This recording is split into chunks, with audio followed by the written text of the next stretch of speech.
오늘은 국내 임플란트 대장주 중 하나인 덴티움의 최근 실적을 보고 주가가 왜 이렇게 많이 빠졌는지 이야기해 보겠습니다. 매수 매도 추천을 하는 것이 절대 아니고 모든 투자 책임은 본인에게 있음을 다시 한번 강조드립니다. 덴티움 주가는 2023년 최고 18만 5천 원까지 올라갔지만 그 이후 무려 75%나 하락하며 1월 24일 기준 4만 8천 원에서 거래되고 있습니다. PER은 12, 그리고 PBR은 무려 0.7까지 떨어졌습니다. 2025년 3분기 손익계산서를 보겠습니다. 매출은 1년 전보다 17% 감소한 782억 원을 기록했습니다. 영업이익은 49% 감소해 125억 원을 기록했고 영업이익률은 15.9%입니다. 당기순이익은 73%나 급감해 39억 원을 기록했습니다. 한편 광고 선전비를 전년 동기 대비 50억 원 절감한 끝에 판매 관리비는 1년 전보다 10% 줄었습니다. 최근 5분기 매출과 영업이익률을 비교해 보겠습니다. 2025년 3분기 매출은 1년 전과 비교해도 또 직전 분기와 비교하더라도 낮습니다. 중국 및 국내 경기 위축이 지속되고 있고 경쟁이 심해져서 국내외 임플란트 매출이 감소했기 때문입니다. 영업이익률은 역시 1년 전보다 9.8%, 직전 분기보다 3% 하락했습니다. 이제 지역별 실적을 보겠습니다. 덴티움 매출의 가장 큰 비중을 차지하는 중국의 경우 전년 동기 대비 42% 감소한 285억 원을 기록했습니다. 중국을 제외한 아시아의 경우 베트남과 태국의 성장을 앞세워 전년 동기 대비 3% 증가한 153억 원을 기록했습니다.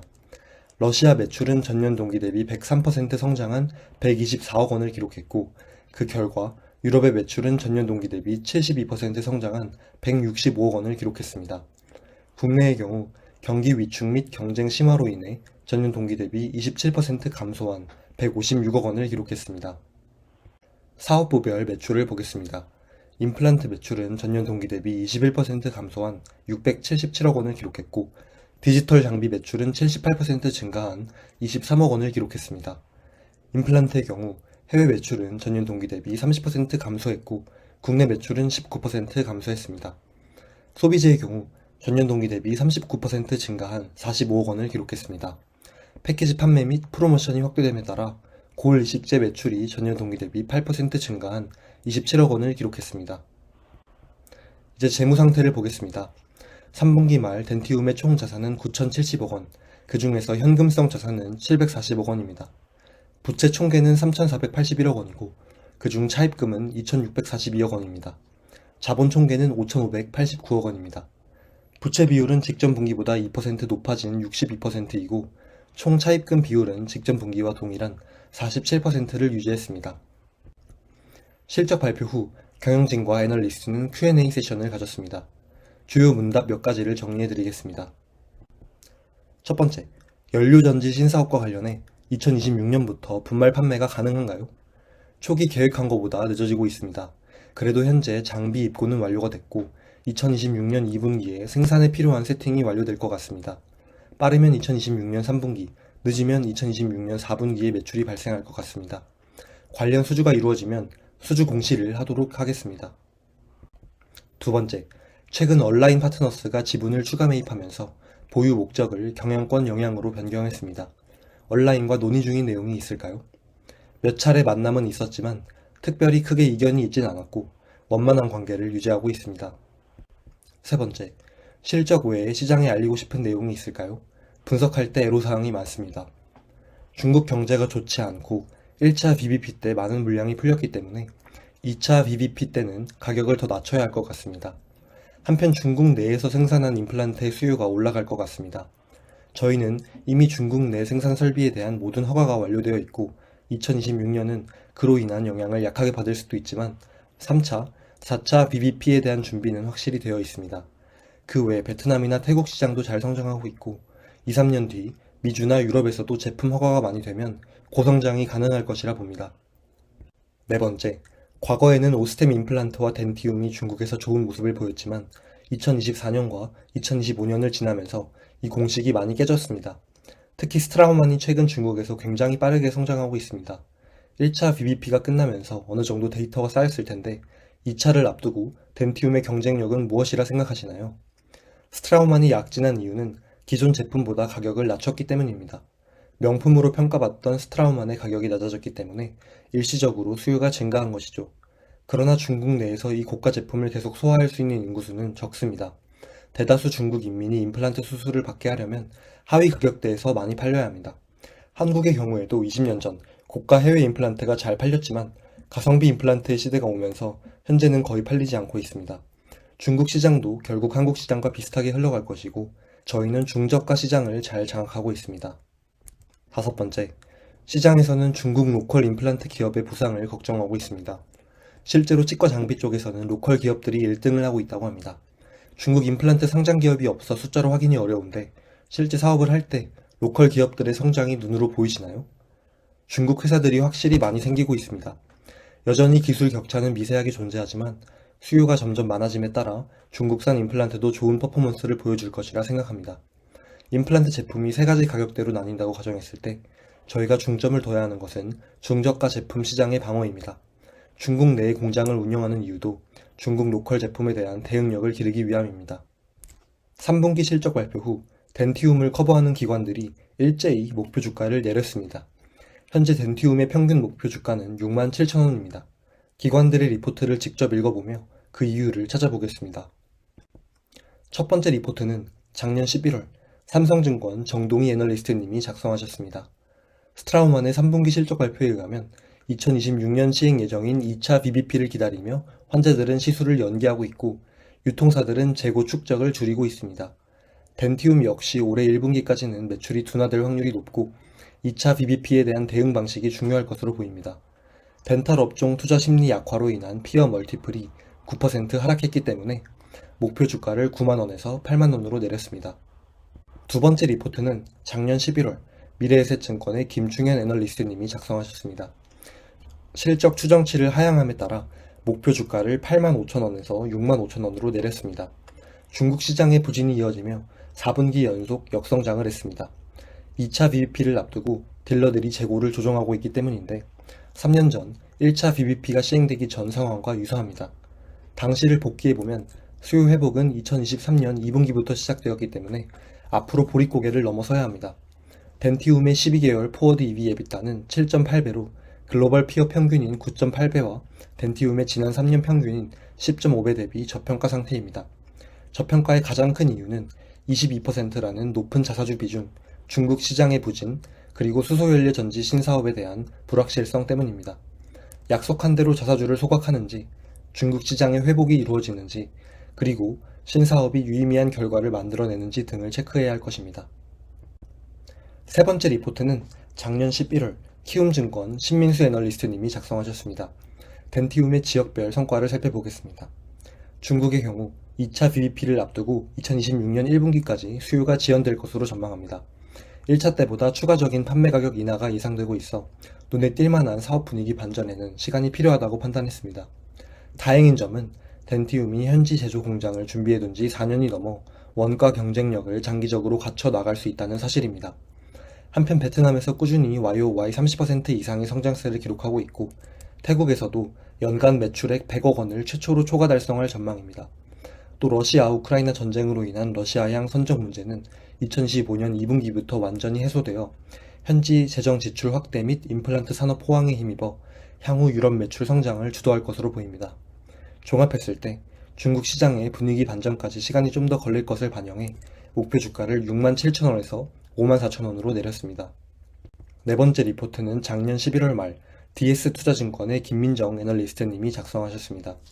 중국 시장에서의 경쟁자 스트라우만이 가격을 내리면서 덴티움의 판매 물량 확장이 쉽지 않은 것으로 간주됩니다. 영업이익률이 10%대 후반으로 감소했고 중국 시장의 수요 위축과 경쟁이 심해졌기 때문에 목표 주가를 8만원에서 5만원으로 내렸습니다. 단 2차 VBP에서 중국 현지화 전략 강화를 통한 Q 확대 계획이 성공하거나 베트남, 러시아 같은 신흥시장의 성장이 가속화될 경우 재평가에 들어갈 수 있습니다. 다섯 번째 리포트는 2025년 12월 말 대신증권 한송엽 애널리스트님이 작성하셨습니다. 2025년 4분기 매출은 3분기 저점을 지나 1,000억 원대 수준을 회복할 것이라 전망했습니다. 또 2026년 연간 매출액은 전년 대비 19% 증가하고 영업이익은 전년 대비 53% 증가할 것으로 기대합니다. 중국 2차 VBP에서 어떤 규칙이 적용되는지가 핵심입니다. 가격을 재설정한다면 ASP 하락이 불가피하지만 만약 기존 조건을 연장하는 형태라면 가격으로 인한 충격은 크지 않을 것이라 봅니다.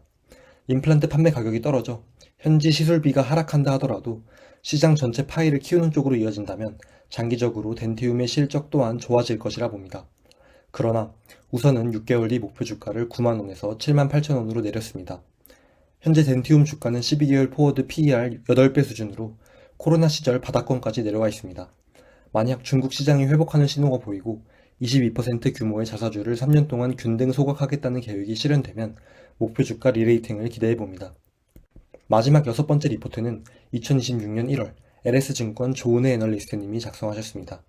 2026년 예상 매출액은 전년 동기 대비 10% 증가한 3,808억 원, 그리고 영업이익은 전년 동기 대비 12% 증가한 699억 원을 예상합니다. 중국을 제외한 기타 아시아나 러시아를 향한 수출이 고성장을 지속할 것으로 전망합니다. 2026년 중국 시장 매출은 전년 동기 대비 1% 성장한 1,355억 원을 예상합니다. 이는 보수적으로 계산한 것이고 만약 예상을 상회하는 실적이 나온다면 유의미한 주가 반등이 가능할 것으로 보입니다. 추가로 2026년부터 3년간 자사주를 소각하는 계획도 있기 때문에 관심을 가져야 할 것으로 보입니다. 우선은 4분기 예상 실적이 좋지 않을 것을 반영해 목표 주가를 92,000원에서 67,000원으로 내렸습니다. 지금까지 2025년 3분기 덴티움의 실적을 공부하고 최근 애널리스트 리포트를 읽어보았습니다. 이제 투자 포인트와 투자 리스크를 생각해보며 마무리하겠습니다. 첫 번째 투자 포인트는 행동주의 펀드 얼라인 파트너스가 덴티움에 대한 지분을 1% 늘려 8.16% 지분을 확보했다는 점입니다. 또 주식 보유 목적을 일반 투자에서 경영권 영향으로 변경했습니다. 얼라인 파트너스는 작년부터 국내의 여러 저평가 회사들에 투자하며 심상치 않은 행보를 보이고 있습니다. 가비아와 A+S세대의 공개 매수를 선언했고 스틱 인베스트먼트에 대해 밸류업 플랜을 요구했습니다. 실제로 스틱 측은 성장성과 수익성 목표를 구체적으로 제시했고 자사주 소각 계획과 지배구조 개선 및 승계 계획을 언급하는 등 요구에 응답한 모습입니다. 공개 매수를 진행한 가비아와 달리 얼라인 파트너스는 아직 덴티움에 대한 구체적인 활동을 시작하지 않았습니다. 작년 8월 덴티움은 주주가치 제고를 위해 3년에 걸친 자사주 전량 소각 계획을 발표했습니다. 계획대로 된다면 올해 81만 4,980주를 소각해야 하는데 구체적으로 언제, 어떤 방식으로 소각을 진행할지 공개하지 않았습니다. 추후에 그 방식이 공개되었을 때 얼라인이 어떻게 반응할지 기대가 됩니다.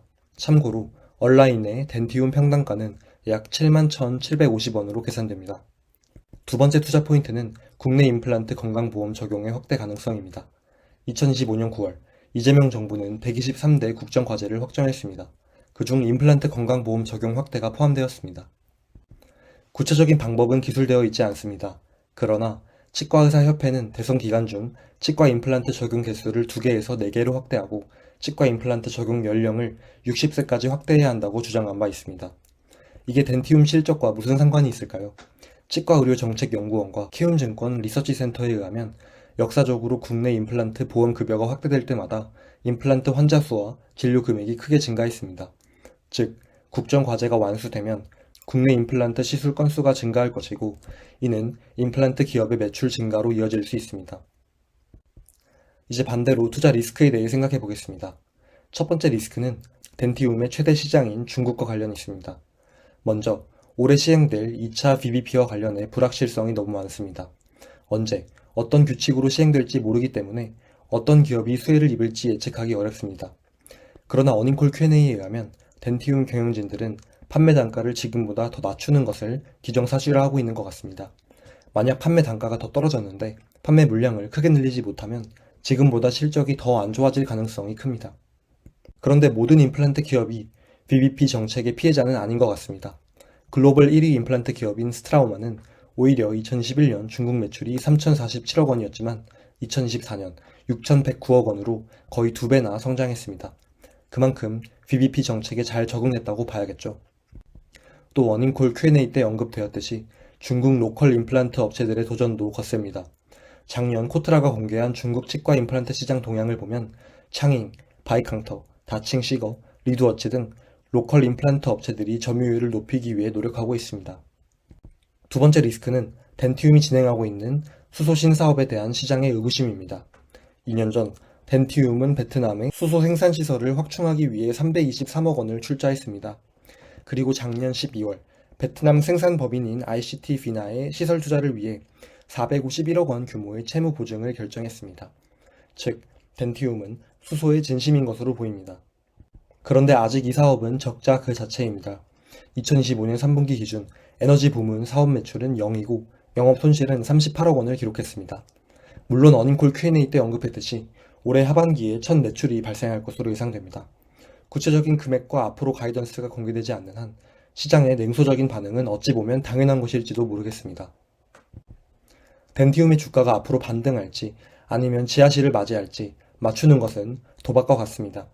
중국 2차 BBP가 어떻게 나올지 알 수가 없고 회사 내부자가 아닌 이상 수소 신사업의 미래가 밝은지 어두운지 현 시점에서 알 수가 없습니다.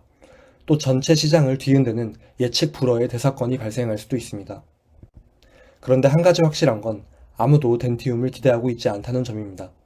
가까운 시일 내 실적이 반등하지 않을 것이라는 생각에 모든 기관들은 목표 주가를 하향했습니다.